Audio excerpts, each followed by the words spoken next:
com o lançamento previsto para hoje, dia 1º de abril. A missão marca o primeiro voo com astronautas do foguete SLS e da cápsula Orion, e a primeira missão tripulada rumo à Lua desde o final do programa Apollo, isso lá em 1972. A Artemis 2 é um marco para a nova corrida espacial e um novo marco da disputa geopolítica de tecnologia, além de ter um potencial de oportunidades para os negócios. Primeiro nós vamos entender como é que funciona o foguete da missão Alguém vai entrar em ao vivo, ó. E o trajeto desta viagem.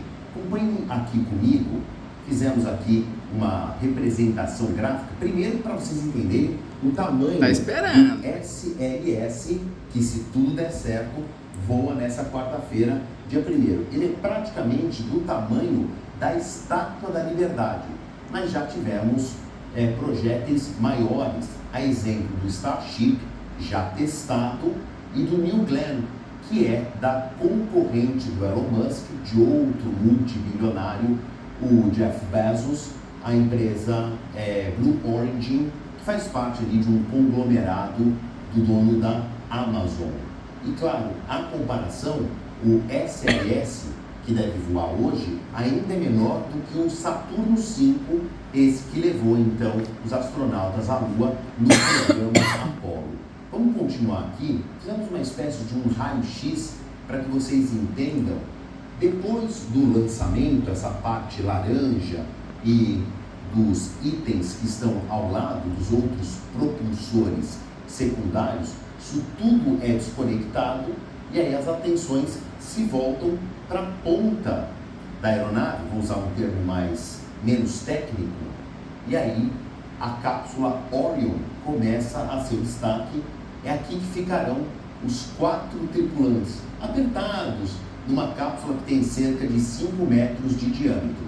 Haverá uma manobra no espaço para que uma parte inferior, chamada módulo de serviço, se reconecte à cápsula Orion e depois vire uma espécie de uma nave secundária no espaço, vai fazer parte do conjunto de retorno, sendo impulsionadas pelos painéis solares.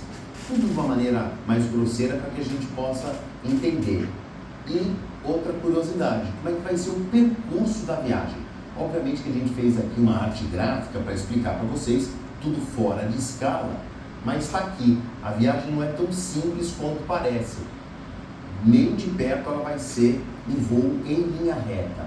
Começa aqui no lançamento no sul dos Estados Unidos, na base da Flórida, em Cabo Canaveral. Há uma primeira volta.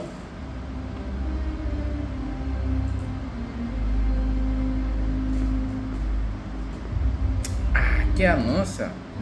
Depois do lançamento, a separação da cápsula. Num quarto estágio, a órbita terrestre alta, checagem dos equipamentos, embora este voo não tenha como objetivo pousar na Lua, e sim sobrevoar a Lua, também serve para checagem dos sistemas, dos equipamentos, para, num futuro muito breve, haver o pouso na Lua, E começa depois o trajeto de volta, com o sobrevoo lunar, a separação desse módulo de tripulação, a entrada na atmosfera e até uma aterrissagem, mas como termos técnicos se chama, uma ameriçagem no Oceano Pacífico. Então, essas etapas traduzidas aqui, tem uma primeira volta pelo planeta Terra, uma segunda volta para pegar uma força de uma inércia da órbita, um sobrevoo aqui, um contorno pela Lua até o regresso e essa ameriçagem, entre aspas, uma aterrissagem no oceano, que é aquela cena que a gente vê a cápsula chegando por paraquedas. Eu não entendo nada disso. Quem entende é o Pedro Palota, com quem nós vamos conversar. O Pedrão! Uma conexão direta ali com o sul dos Estados Unidos. Ele conversa com a gente bem pertinho ali do ponto de lançamento. Pedro, agora vai, porque a gente tem acompanhado isso, já houve muitas remarcações desse voo, mas vamos contar aí primeiro, você como eu, em graus diferentes, um entusiasta deste tema. Como é que está a emoção de todo mundo aí, né, dos poucos selecionados, você faz parte desse time muito exclusivo, de estar bem pertinho aí do ponto de lançamento. A gente já entende que o clima tá bom, dia claro, você com óculos escuros aí por causa da luminosidade do local, a contagem regressiva tá mantida ou já foi cancelada de novo? Boa tarde, Fabio. É sempre muito bom falar com você. A meteorologia está muito sincronização perfeita. De acordo com a NASA, tá? A expectativa aqui está muito grande, tanto do pessoal da imprensa quanto da própria NASA, né? Do pessoal da NASA que sempre entra em contato aqui com a gente. Todo mundo torcendo para que esse lançamento aconteça. Afinal, são muitos anos de preparação para que o SLS venha a voar com seres humanos, com tripulantes. Então, as coisas estão encaminhando, o foguete já está praticamente todo abastecido, os astronautas estão em preparação e em breve devem sair lá do edifício onde eles estão e seguir para para a cápsula. Então, é um processo que demora um certo tempo para fazer toda essa, colocar eles na cápsula, depois fechar, fazer as verificações de vazamento e tudo mais. Então, é um processo bastante rigoroso para toda questão de segurança, né? Então, estamos aqui a apenas 5 km, Vale, muito perto de um foguete tão grande, pode parecer longe para muita gente, mas é o mais perto que dá para assistir aqui do ponto onde eu estou. Pedro, é claro que as comparações são inevitáveis. A gente tem um enorme arco de tempo, mais de 5 décadas, 53 anos, desde o Saturn V, o Saturno V, que o projeto Apollo foi encerrado em 72, 73, para agora o SLS, que é da segunda, terceira década do século XXI. Tem um arco de mais de 50 anos. Dá para fazer comparações? Tenta, em linhas gerais, qual que é esse salto tecnológico que a gente tem em 50 anos? Porque as missões são muito parecidas entre si, né? Também haverá uma missão prévia para reconhecimento, teste de equipamento, o contorno da Lua, como aconteceu com a Apollo 10, Apollo 9, né? Quem desce na Lua só, Apollo 11.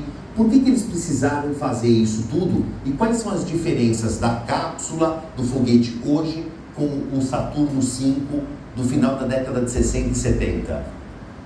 O Saturno V ele era um foguete menos potente que esse, por incrível que pareça. Não, esse é o foguete mais poderoso que a NASA já fez. A Orion ela tem capacidade de levar um tripulante a mais do que a Apollo podia, né? A diferença é que a Apollo podia pousar, né? Ele tinha um módulo Apollo como um todo, mas a Orion não pousa, ela consegue no máximo entrar em órbita da Lua. Então, nessa missão de agora, eles não entram em órbita, eles fazem apenas um sobrevoo, o que já é algo bastante interessante, já tem a sua complexidade, uma missão de 10 dias, né, que a NASA vai realizar. E também a maior quantidade de pessoas que já foram para a Lua, né, numa missão só. A primeira vez que vai uma mulher, a primeira vez que vai uma pessoa negra, são outras, e uma pessoa que não é americana, que é um canadense. Então são perfis diferentes, tanto de tripulação quanto de foguete, para que a Lua volte a se tornar algo que a gente vá com mais frequência. Faz tanto tempo, eu sempre falo que foi um erro a gente não manter a exploração da Lua, ainda que de uma forma mais barata e tudo mais. A gente simplesmente ficava travado aqui na órbita da Terra, principalmente por causa dos ônibus espaciais, que têm os seus méritos, óbvio, mas também acabaram deixando a gente relativamente preguiçosos com relação a isso, e retomar, obviamente tem sido muito difícil, muito caro. A NASA tem feito um esforço grande de reduzir os custos dessa operação, principalmente nos últimos meses, para tornar essas missões Artemis acontecer com mais frequência e com custos menores, e poder fazer mais ciência, desenvolver mais tecnologia e levar mais pessoas para o nosso satélite natural, quem sabe pousando em 2028. Pedro, enquanto a gente conversa, a gente estava vendo imagens ao vivo ali do foguete nos últimos momentos de preparação. A contagem regressiva aparecia agora, falta um pouco mais de 5 horas para o lançamento. Essas são